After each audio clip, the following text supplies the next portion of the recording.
في جمال النبي صلى عليه ويحط لنا الاكل الحلو بايديه.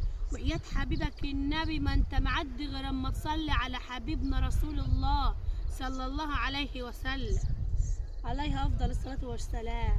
طب قوم هاتوا شويه برسيم للبقر. هو انت يا يما ما قلتيش لابويا يجيب لك؟ لا.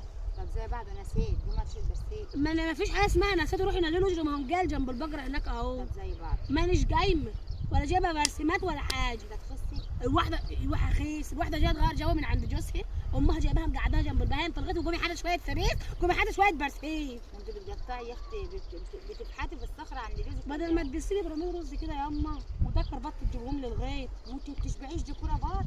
بحب الاكل يا اما. فده عيد بلاد. بحب هتموتي وانت بتاكلي. بحب اتغذي. انت ضعيفه. ما تعلميش الخبر الجديد يا اما. ايه؟ اسكتي يا اما. ايه؟ انا كده معايا كام عيل؟ معاك 4. اسمعي بقى، باركيني يا اما. ما تقولي انك حامل. حامل يا اما. كانت راجعه سودا ولا راجعه حلوين؟ كانت راجعه مزفره بزفره، احنا ناقصين. يا اما دي كل شويه تحمل 3 4 ساعات وجاي، انت عايزين عيال تاني. ما في نقطه يا اما، ما انت لو اديتيني ورثي مش هجيلك.